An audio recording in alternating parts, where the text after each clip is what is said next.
fund the orphanage on her own, but big cuts in the number of maids tending to her must have been made to allow for that. Now that he thought about it, his sisters seemed to only wear one set of clothes. The royalty should never do something that'll make the nobility look down on them. Zanuck felt somewhat irritated but also proud that Renner knew how to spend her funds wisely. Do you want me to split some of my allowances with you? After all, the orphanage is an impressive feat in the eyes of the citizens. I cannot allow that. Her rejection was uncharacteristically staunch. If there are outstanding children in the orphanage, I intend to take them with me to the manor. I will not allow you to take any of my prospective labor force. Ah, so that's your plan? Exactly. I've requested Brain Sand to help train them in swordsmanship. They should also start schooling soon. My efforts to nurture them have just begun. Then what about the children who are not so exceptional? Even if they could only do simple calculations or write, there will be a job waiting for them somewhere. Everything will work out just fine. So you would be fine with it if I take the rest of them? If you would do that, it would make me very happy. I won't have to worry that some of the children will be left be. Renner's voice was interrupted by the sound of someone violently knocking on the door. What's going on? What's with the commotion? Just as Zanuck raised his voice, the door was suddenly opened. Your Highness. Emergency. A noble dressed in familiar court attire ran into the room. He was one of the officials in charge of internal affairs. Tightly gripped in his hand was a piece of parchment. What happened? Zanuck took one look at the parchment presented to him and a surprised expression could be seen on his face. It was as though he could not comprehend its contents. No, it was more like he was in disbelief. What's wrong? Zanuck did not have the strength to reply. Instead, he just passed the parchment paper to Renner in silence. And then, "Huh." The sound that she made was uncharacteristic for her. It sounded like she was absolutely dumbfounded. Oh look, she's exposing her human side again. Zanuck grinned in a way as if he had just given in to his despair. Chapter 1, An Unexpected Move. A big swig of pale ale was taken from a mug that was almost overflowing. This used to be a beverage he had no chance of obtaining back in his domain, but nowadays the taste of first-class booze flowing down his throat felt all too familiar. He noisily belched out the sweet fragrance of the ale as he set down the large mug, with half of its contents still remaining, back onto the table. If this was one of those wooden mugs he was so used to, he would have slammed it on the table without a thought, but he wouldn't dare do so with the porcelain stuff. However, even if he did break the mug he wouldn't have to pay for it. After all, this bar was specially prepared by his secret supporter, Hilma Signius. Everything was free of charge for any of the nobles he would send to this place, this even extended to their guests. This kind of investment was to be expected for someone who's destined to become a powerful noble like him, Baron Philip Daytonla Montserrat. All he had to do was to show his gratitude and repay her for this favor later on. For now everything is kept on tabs. As things stood, even Hilma, whose wealth was beyond comparison to Philip's, was still a commoner and had to bow before authority. Perhaps that was the reason why she was trying so hard to become acquainted with a noble like Philip by supporting his faction on all fronts. This is what separates the strong from the weak in this world, the difference in status. Still, he owed her a big favor for all of her efforts. As a gentleman who held himself accountable for his debts, Phillips hoped to improve his social standing as soon as possible. Hilma should also be expecting him to obtain authority above the rank of baron at the very least. Then he'd have to repay his dues. If those favors were not repaid as soon as possible, he would be stuck making concessions, having to obtain permission even for things he personally wanted to do. To have the freedom to do whatever he wanted and the right to use his powers as he sees fit, those were Philip's dreams. But why is nothing going my way? He could longer hold in his true feelings. Philip surveyed his surroundings. This bar was not a regular peasant's bar. Hilma had converted one of her mansions into a bar so crude noise had no place in it. So although his voice wasn't too loud to begin with, if there were someone around they probably would have heard him. After confirming that no one was looking towards him, Philip calmed down. To allow others to find out that he had failed would be disgraceful. That's right, he had failed. Die, you're all trash. Philip gulped down ale as if it could literally put out the fiery emotions in his heart. This only agitated him further as in his hurry, drops of ale had leaked from the corners of his lips, causing his skin and clothes to feel sticky as a result. Philip's expression twisted in his anger. If all had gone according to his plans, the output of his domain would have been multiplied and he would have been surrounded by people grateful that he's their new lord. His name should have been known to all after his neighboring nobles caught wind of his accomplishments. So, how did it end up like this? Not only had the grain productivity of his lands started to fall, he also felt as though the villagers he had visited were all staring at him with contempt. Insolent scumbags. He was finally the head of the House of Montserrat, a family with a long and dated history. Those villagers should have known full well how they should pay their respects. Could it be possible that the villagers were all slacking off in an attempt to weaken his position? It was certainly possible. The world was filled with dumbasses who would be envious of others' talents after all. They couldn't even understand his talents and only scoffed at and got envious of those with talents. In that way they could create an illusion of megalomania. No, it was not as though that was the only type of people in the world. There were so many villagers back there had to be some other reason for it. For example, a neighboring lord may have paid them to sabotage Philip's political ambitions. It was certainly not impossible. In general, if you focused production on more valuable goods, revenue would naturally rise by huge proportions. This should have been common sense. Wouldn't it make sense to dedicate all the available farmland to the more valuable crops and buy grain from traders? It was so obvious, yet the number of people who disagree with him were countless. Absolute trash. How about I ask Hilma about how I should punish these fools? If I do that they'll certainly start working hard for me again. I'll still need to investigate if they're conspiring against me, their lord. No, wait. If it's something as simple as dishing out punishments, it'd be fine if I approve of it on my own right?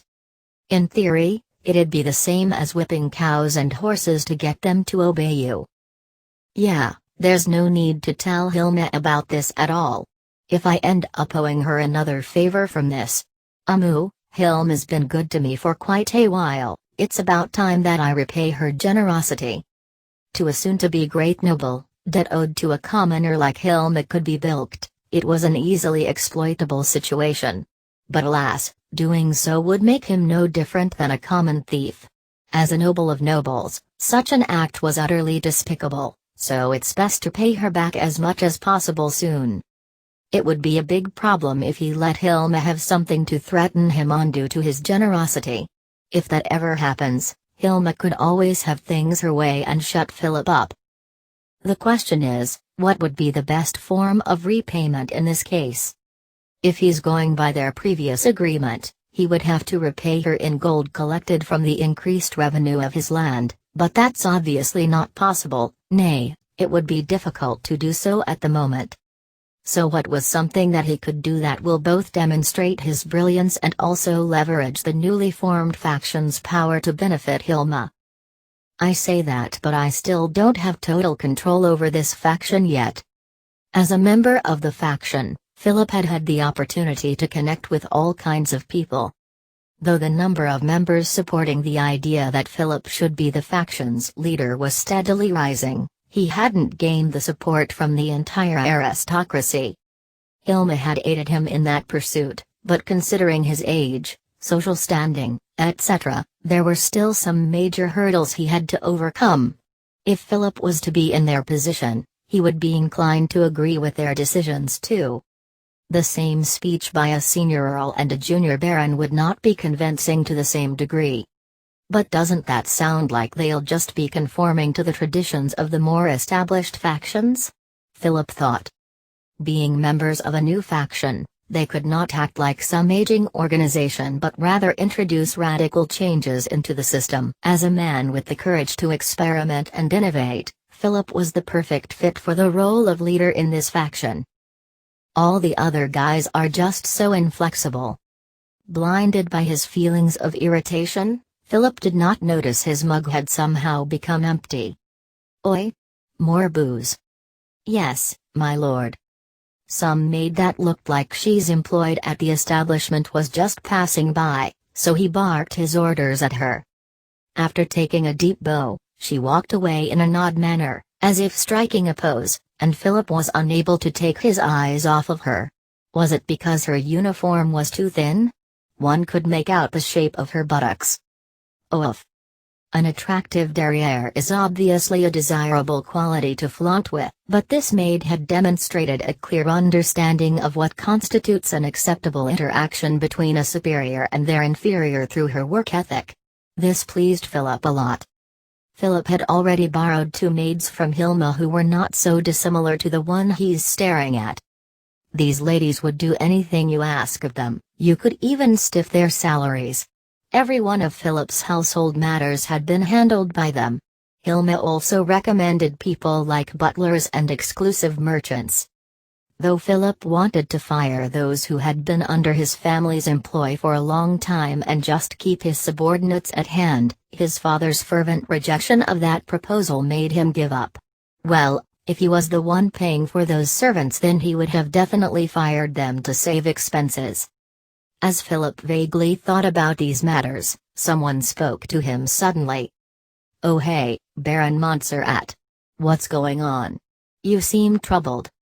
He turned his head towards the source of the voice to see 2 nobles in front of him. They had inherited their baronies at the same time, friends who belonged to the same faction. One of them carried a large mug topped with ale while the other held a plate full of nuts. "Oh. Baron Delvin and Baron Rokerson." Baron Delvin was a man who lacked the status and prestige expected of a noble of his rank due to his short stature and delicate constitution.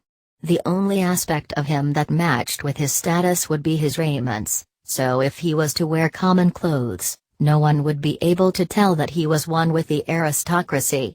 As it stands, you could convince a large group of people into believing that he was just an actor pretending to be a nobleman for a comedic play. In contrast, Baron Rokerson cuts an imposing and sturdy figure. The man was thick in every dimension. Though he was a physically menacing man, he couldn't hold his own opinions without getting swayed by others. In Philip's eyes, Rokerson was more likely to be ordered around than order someone else around. Their demeans neighbored each other and it was a common sight for them to be working together. Philip remembered them due to a mental note he made to himself when they first met, that being, "Why not just work solo like me? Are these seats taken? Oh, please, do take a seat." Rokerson gave a gentle nod and sat down alongside Delvin. The maid seemed to have timed her entrance perfectly as she walked in with ale in tow. "Here, cheers." "It's our pleasure." According to legend, the act of clinking glasses together during a toast originated as a way to mix the contents of 2 cups together, proving that neither were poisoned. Philip knew of this fact and so used more force than was necessary. Alcohol was spilled onto the table. Oh. Some of it had landed onto Baron Delvin's clothing.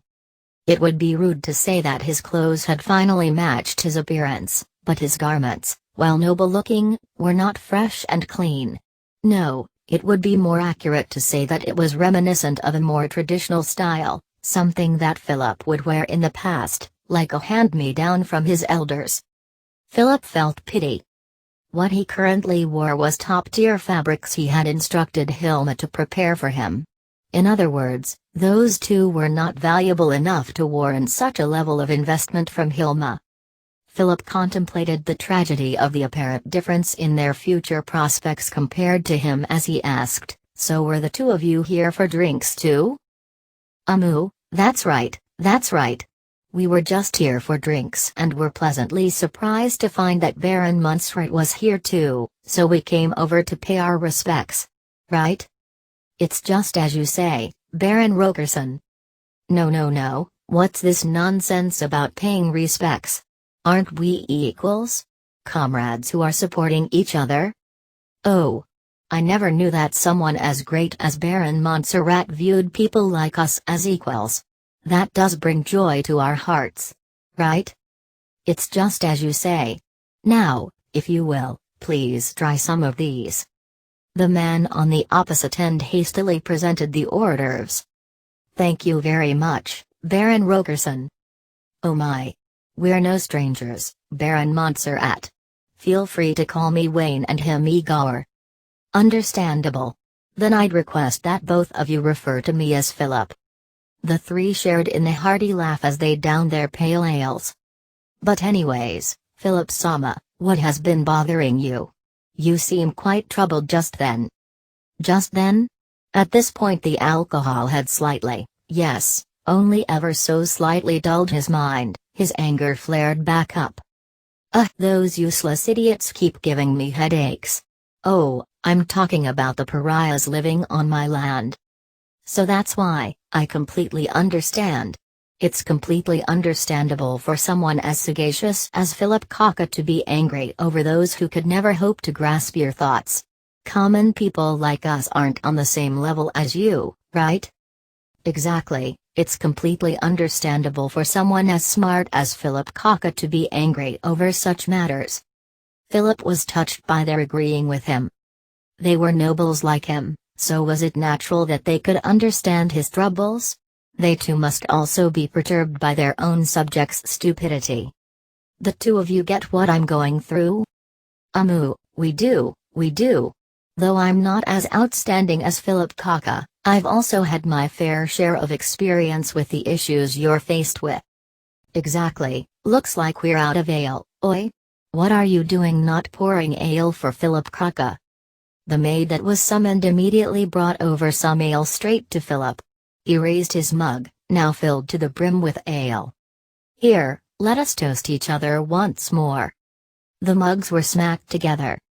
Philip downed his ale. Delicious. He felt as though the ale had never tasted better than in this moment. Perhaps it's because he's sharing a drink with his sympathizers. Most members of the new faction chose to distance themselves away from Philip, one reason being that Philip was at the helm of the faction, consequently, he hadn't been able to make any friends. That was why Philip was in such a good mood. These two who had approached him gave him solace. He was overjoyed to the point of wanting to rub shoulders with them. Ah, Philip Kaka. I'm honored that you'd rub shoulders with me, but your ale might spill. How about you down some of it first and then ... Oh. He spilled some ale again. Though it was free of charge, being so wasteful would be an insult against Hilma. Philip removed his arm from the other noble and drank in a rambunctious manner. Whoa. That's what I expected of you. You can certainly hold your alcohol, am I right? That's right, as expected of Philip Sama. PSSSHT. No, that's not true. It's just that this ale tastes better than usual when enjoyed with outstanding nobles like you. Unbelievable.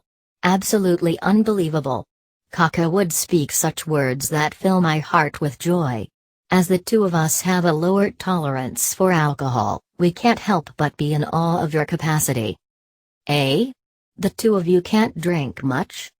They were both still on their first cup and the level of ale hadn't gone down much. It's embarrassing to admit, but to tell the truth, neither of us can find any appeal in alcohol, right? That's right, but since we're in this type of establishment it would be awkward not to drink at all, so we're only taking tiny sips. Because we can't hold our alcohol, we're quite envious of men who could, like Philip Kaka. Please, do take our portion as well. Philip followed along with their suggestions and drank cup after cup. The more he consumed, the lighter his head felt. It was around this time when his face started turning red. Now that's the way to do it. I remember Philip Kaka mentioning the idiots in your land. So what happened exactly? Huh? Ah, what was it? Did I talk about that? Yeah, you mentioned something along those lines. It appears to me that you might have had a little too much to drink. Should I bring some non-alcoholic beverages over? Does that sound agreeable? That's right. Philip Kaka, would you like some water? The water they serve here does not stink of moss. That wouldn't be necessary. I'm fine, I'm fine. Heat pulsed across his face. He did not need a mirror to know that his face had turned completely red. I was talking about my woes. I'm broke. We're in a similar situation, am I right? That's right, our demesnes aren't exactly prospering either. No, it's not what you think it is.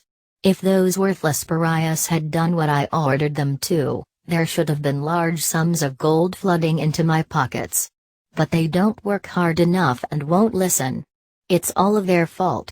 Every single one of them is worthless. Philip Kaka is absolutely correct. This world is filled with worthless trash. I can understand your pain. By the way, what is the special product of your lands, Philip Kaka? Nothing apart from agricultural produce at the moment. Damn it. A lot of trials were being run on various aspects of production, but none had bore fruit yet. Agricultural produce, huh? It would be nice to have some kind of unique product, otherwise. Typical agricultural products don't sell for much, but that's to be expected. The two noblemen spoke of a lot of their own opinions. They were correct, that was why there was a need to cultivate crops of higher value. It would be risky as it was probable that they would not be able to harvest the crop in the short run. The fact of whether a crop could be cultivated at all or not had to be investigated too. Even so, it was a necessary investment for the future, yet those lowly peasants would always use "our hands are full" as their excuse even in the face of a direct order. Considering that current situation, if nothing changes, then I could only wait for a bad harvest so the price of grain would go up. What about your own Terry? Wayne jabbed Igor with his elbow mid-sentence and then he moved closer to Philip to whisper. You're right, but even if a bad harvest occurs, the price won't necessarily rise. Did you know that there is a huge amount of cheap grain being transported from the Sorceress Kingdom to the kingdom? So the price for regular produce is unlikely to fluctuate much, and it would be equally unlikely for any non-value-added product to fetch a high price. What? Philip Kaka, you're being too loud. Philip surveyed his surroundings in a frenzy, lowered his voice, and then said to Wayne, Is that true? The intel was obtained from trustworthy sources. It was being spread amongst a few of the merchants in the capital. Apparently the Sorceress Kingdom had stored large quantities of grain in warehouses owned by the merchants in the capital. It was said that they were even allowed to sell them, but the Sorceress Kingdom obviously had the priority input on how they were being used. So it wasn't merchants importing goods from the Sorceress Kingdom to sell here, but rather, the Sorceress Kingdom was storing food in the kingdom? That's right.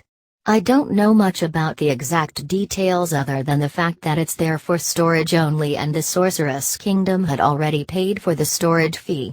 Or was it rent for the warehouses? In any case, the merchants made money from that deal. It wasn't much, but it was still something. Do people just rent out their warehouses so easily? Normally it would be difficult to secure storage space. But wasn't that warehouse district attacked by that fiend? I heard a lot of the warehouses were empty and so the owners happily leased them out. Therefore, as long as the grain remains there, the merchants are not likely to raise the price of food. It's easy to imagine people saying things like, if it gets more expensive, I'd rather buy from the Sorceress Kingdom should the price go up. Oh right, did you know about Tyrantal's huge grain storehouse? No. What about them?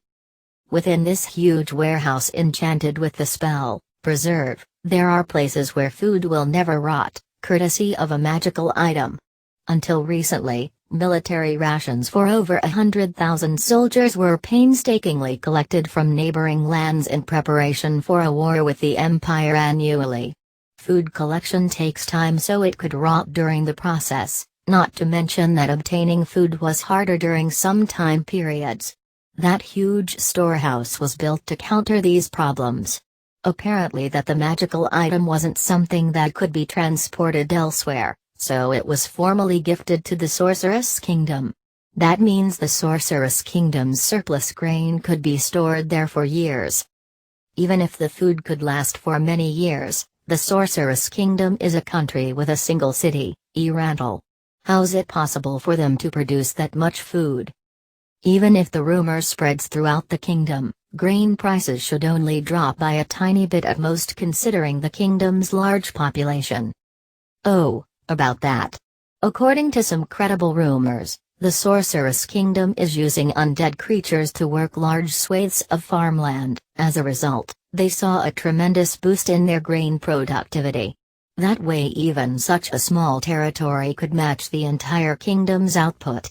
If you think about it, we're talking about undead creatures that do not know of fatigue.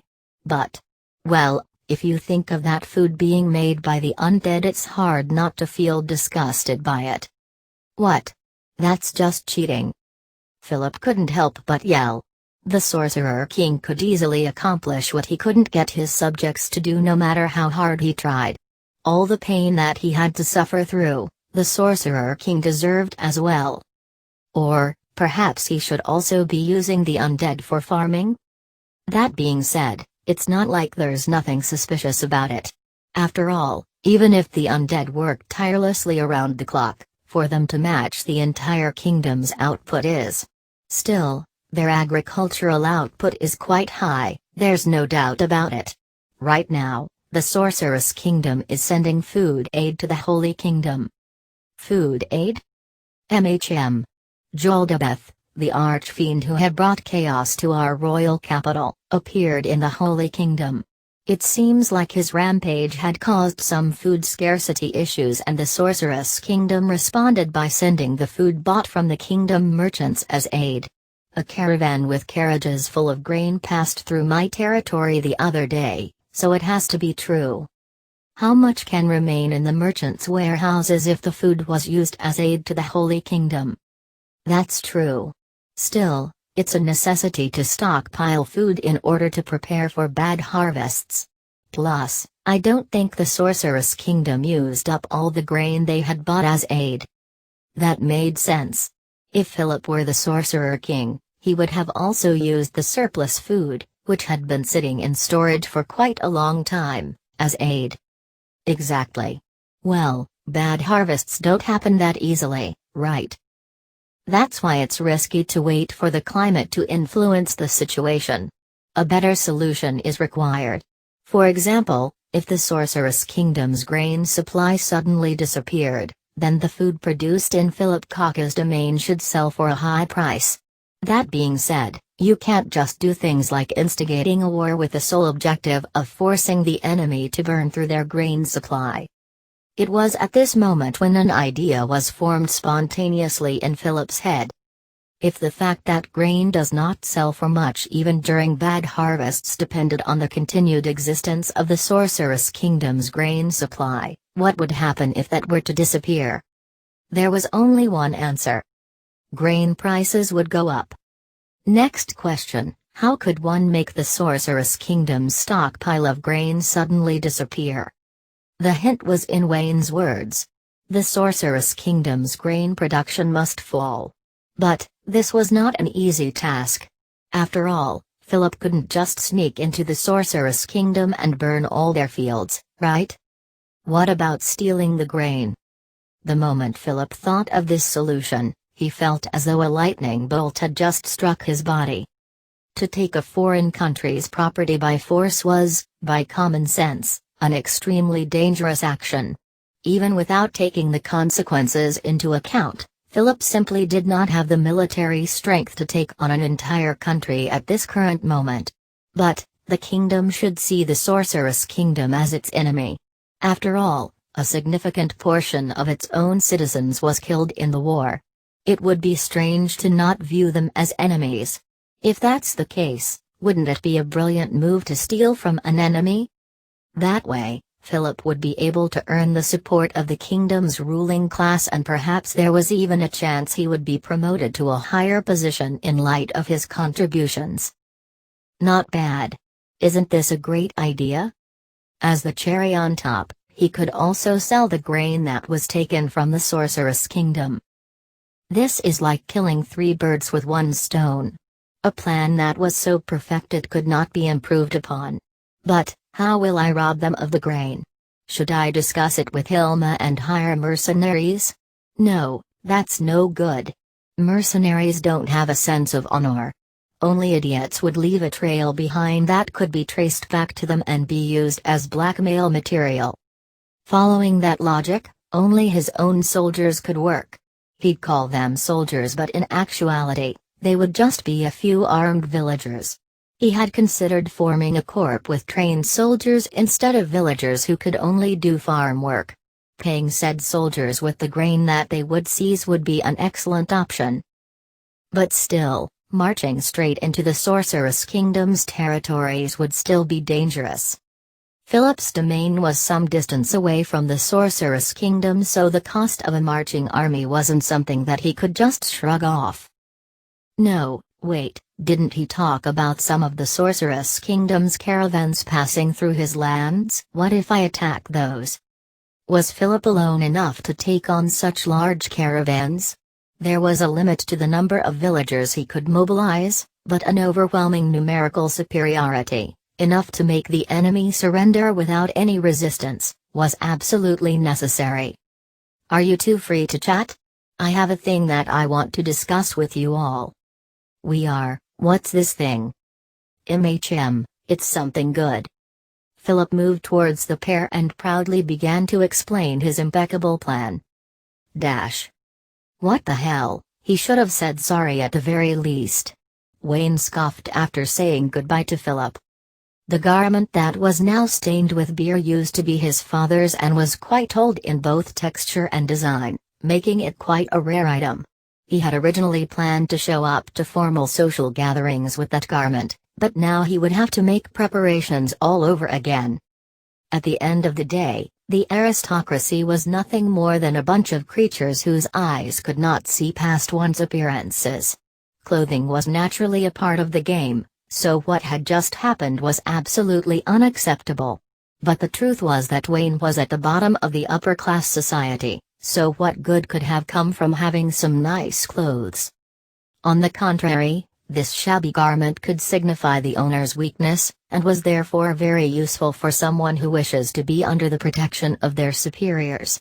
An outfit like this was a must-have for him to play the role of a weak nobleman on the stage that is a salon. So until he takes on the role of another character, he was under its care. That was why it was even more unbearable than usual to see it sullied. That is true. A voice besides him chimed in, prompting Wayne to turn to look at its source. Enough, that's enough.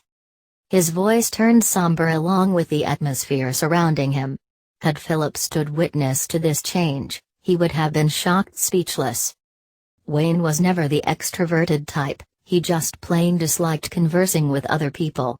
To do so he would have to create layers upon layers of facades as he desperately attempts to pretend he was the extroverted and effusive type. Sorry dude, I really can't handle that kind of a guise, so you had to take care of most of it. Igor had switched from his previous personality too. His language was now so unrefined that none of the nobility would dare be caught using that language. No need, if you're really sorry, go practice a few of these pleasantries. Lower-level nobility like us have to put in real effort to appease those at the top. Life's just getting more and more difficult. I thought that once we inherited the barony we'd be able to join the racket of the aristocracy. Shameless flattery and ingratiation, just those two things alone annoy the shit out of me. PFFFT, what are you talking about? Peasants have to deal with the same shit. Never mind who has it worse, everybody who's working under somebody has to be a bootlicker of sorts. And that's why I never wanted to grow up. Man, I miss the days when we were carefree enough to swing sticks around and pretend to be dragon slayers. There's no going back, so don't think about it. Anyways, just learn to flatter others.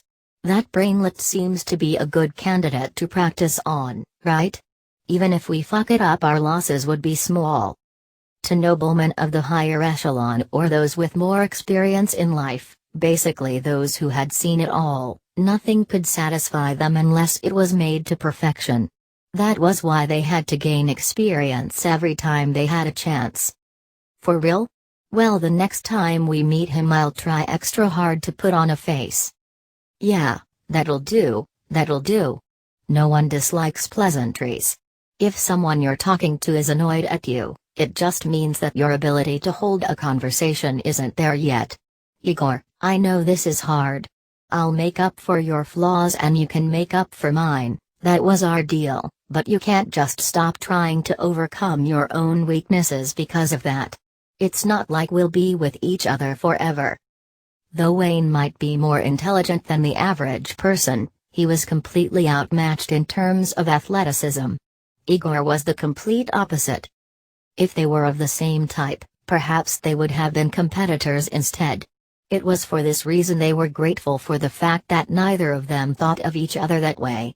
It was unusual for neighboring lords to be friendly with each other, but since they were the third and fourth sons of their family, they weren't indoctrinated with animosity from the past. That was why they were so close. Most importantly, they had chemistry. Is that so? So, what about what we discussed with him? Absolutely terrible. Wayne did not hesitate for a second before answering his friend's question. For someone like him to be at the helm of the faction was just far too dangerous of a situation. But, wasn't that guy easily manipulated? That's true. This faction was, frankly speaking, a garbage dump. Its members were only in it to capitalize on their status as noblemen, and had absolutely no interest in developing their lands.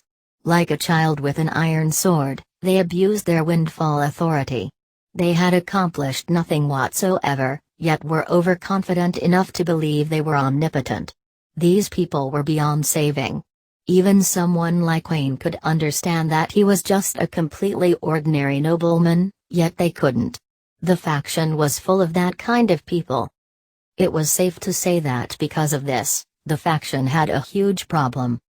The Sorceress Kingdom storing grain in the capital is a disturbing development because they theoretically have complete control over its market price. They'll definitely raise the prices due to our bad harvest this year. What's even more terrifying is the fact that the nobles who are optimistic about such a blatant trap and have switched their farmlands to only grow cash crops aren't the minority. Their mentality is that even if anything bad were to happen, they could get through a famine by importing grain from the Sorceress Kingdom, even if the price is a bit higher. A lot of landed nobles in this faction had this mentality. Despite his attempts to subtly hint at the perils of doing so, their attitudes clearly demonstrated their belief that they alone would not be affected by it. They were determined to put their plans into action. We lost a great amount of our labor force in that war. It's easy to see that they're fixated on the short-term profits based off of how they're distributing their remaining workforce alone. To let go of petty gains and instead focus on long-term profits should have been common sense for those at the top of the hierarchy. So to even think of robbing a Sorceress Kingdom's caravan of grain is evidence that he's got brain damage. Surely no one is stupid enough to not understand that attacking a caravan that's flying the Sorceress Kingdom's flag would be treated as a declaration of war and would result in serious retribution? Even if he's this holdup. Were we being deceived? It was certainly possible that they were being set up and he just couldn't figure out what that man's goal was. Perhaps it wasn't such a bad choice to accept his proposal after all. No, aren't you overthinking? It's probably because he was really that much of an idiot that he didn't consider the potential consequences at all while he was coming up with that plan. Hey now, Wayne smiled bitterly, To not consider the consequences of attacking those carriages at all. Can an idiot of that magnitude really exist? Well, if you put it that way. At any rate, there was no plausible way that a noble without common sense would be chosen to inherit his family's title, hence, Philip must have had a goal. What could his goal be? It's best if we consult Signius, right? No, don't tell her. Hilma Signius, the woman who did everything in her power to establish this faction. It was rumored that she was a lover of a certain earl, but the formation of this faction would not have benefited said earl in any shape or form. And so, the origin of her overly plentiful funds and wide connections remained a mystery.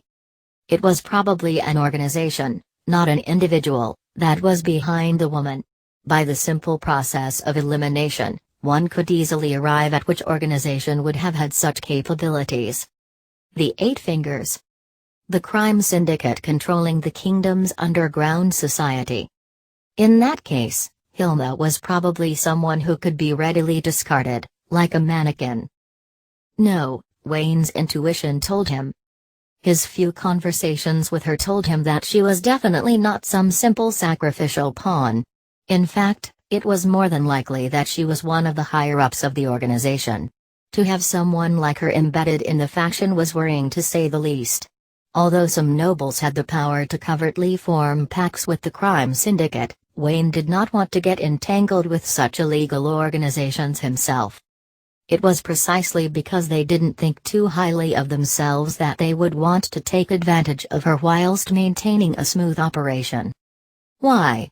Looks like you're thinking about something that I won't be able to grasp again, but isn't it about time that you tell me what's going on? Even I know that saying yes to that guy will get us into trouble in the future. We're about to attack a sorceress kingdom's caravan in your territory, you know. That bony bastard is definitely not gonna just let it slide. There's no way that that guy's not losing his head after this, and yours might not stay connected to your neck for long either. Igor was completely correct, but Wayne had an idea. He had agreed to the proposal with a full understanding of the risks involved. Perhaps that is that idiot's plan, to make us his scapegoats and pocket the stolen goods for himself. How about we go along with his plan? We'll be patrolling our own territories and will just so happen to stumble upon a group of bandits, the group that was responsible for the attack on the Sorceress Kingdom's caravan. After that, we'll kill them all. It's crucial that we alone are responsible for taking care of them. If an individual's caravan were to be attacked, no victim would simply stand down after receiving the news that the perpetrators were killed. This holds true even on a national level. Retaliation would have been more than warranted. This is why they must not leave behind any evidence of their involvement. Moreover, they had managed to make it easier for them to maintain their innocence by painting the narrative that they were simply taking care of an incident that had coincidentally occurred on their lands. How about that? Not a bad plan to gain favor with the Sorceress Kingdom, right? Even if we are suspected of involvement, we can just say that we were attempting to help aid the caravan. We'll be fine as long as the perpetrators are all dead. You know what they say, dead men tell no tales. We're getting ahead of ourselves, but we do have to consider the possibility that there are priests who could resurrect the dead. You know what they also say? No lie slips by the priest. Do you seriously believe that there are priests capable of resurrection in the Sorceress Kingdom? In a country where the undead are said to proudly walk the streets, tormenting the living? No, I guess. Wayne grinned as he concurred with Igor. Regardless of that man's goals, an attack on a Sorceress Kingdom's caravan is beneficial to us no matter the outcome. It doesn't matter if the attack succeeds, which I don't think it will, or fails, because the Sorceress Kingdom would be on high alert for further attacks in the future either way. They might stop storing grain with the kingdom's merchants. That way, those idiots would get a wake-up call and start making plans with a more solid foundation. Also, Wayne laughed mockingly, that man will be done for no matter what. Is he worth all the hassle? For us to take all of these risks just for him? Of course he's not worth it personally, but it's necessary to hinder Signius, the woman behind him, even if it's by a little. She must be planning to use him to manipulate the faction and draw attention away from her, ultimately allowing her syndicate to operate in one form out in the open. If that wasn't the case, it wouldn't make sense for them to invest so much money on the faction. The royal faction and the noble faction had already lost much of their power. If one could freely manipulate this third faction of theirs, they would be able to wield a terrifying amount of authority. This meant that the Eight Fingers would be in charge of both the kingdom's legal and illegal affairs. I would only be able to come up with temporary solutions for these things, but you've already thought this far ahead, huh? As Igor said, such an idea should be out of reach from the minds of nobles, let alone a lowly baron. The truth is, of course, not all barons are the same, some of them own more land than nobles of a higher rank. Unfortunately for the two of them, their territories were of sizes befitting a baron, so they were your average barons in the kingdom. All the nobles without connections in the royal faction or the noble faction wanted to do was to better develop their land. For this to happen, the kingdom must also change for the better. They had the idea not just because they were nobles, it was also born of their own ambitions. What they desired was to become wealthier and happier. That's why they would exploit any beneficial opportunities to its maximum potential. But even if we switch to a better faction, we would have to rebuild our reputation and connections all over again, right? Yeah, right. They had joined the faction to obtain opportunities that would otherwise be unavailable to them had they joined a more well-established faction. However, they never expected the Eight Fingers to appoint such a cretin to its leadership position. It seemed as though joining this faction was a mistake. Speaking of which, would the Sorceress Kingdom use this as an excuse to declare war on the kingdom? Wayne thought about it for a moment and shook his head. Unlikely. The Sorceress Kingdom is a nation with a single city. They lack the manpower to fully occupy the entire kingdom. Even if they have a lot of undead, they're only suitable for simple manual labor anyways. They can't properly manage a country, so even if war was declared, they would only ask for land that is closest to them at most. It shouldn't be an issue for nobles like us whose land is far from the Sorceress Kingdom. Now then. He raised up a clenched fist as he spoke and Igor mirrored his movements to give him a fist bump. Let's do this. Yeah. Dash. Philip had finally reached his destination, a patch of road in Baron Delvin's domain. He had led his soldiers on a march, starting from the previous day and camping overnight, to the location of the attack. According to intel, a Sorceress Kingdom's caravan would be passing through this place. Philip was on horseback, looking down upon his lined-up soldiers. They were soldiers, or more accurately villagers, under his command. A total of 50 were gathered. He had sent draft orders throughout his entire territory, but not many men responded to the call. The most common response was that they had already served the time they were obligated to. The truth was, this heavily upset Philip. The plan was devised for the future prosperity of their lands, for the good of everyone who lived there. There was also an abundance of potential spoils of war, which Philip had given thought to and proposed that it should be distributed to everybody. Still, no one came to help. They're too foolish. A bunch of ignoramuses who could not tell if something was beneficial to them or not. Nay, this was the exact reason why they had to be led and lorded over by a genius such as himself. Despite trying so hard to convince himself otherwise, his anger towards those who didn't understand him flared up. He had thought about forced conscription, but that would definitely enrage his old man, who already had a foot through death's door. In the end, he paid them in advance with the money he had borrowed from Hilma. After all of his hard work, he managed to gather 50 men, but these were either old geezers well past their prime, sick youths with frail bodies, or men with inflated egos who went around looking for fights in their villages and were generally fractious. To put it bluntly, they were the nuisances of their village and none of them were worth the money. Even so, Philip felt an indescribable excitement basking in the gaze of his soldiers. He had a hunch that a widely circulated heroic tale of his own was about to begin. No, it had already begun. As his territory will inevitably expand, so too would his status grow. He will soon be joining the world stage under brilliant limelight.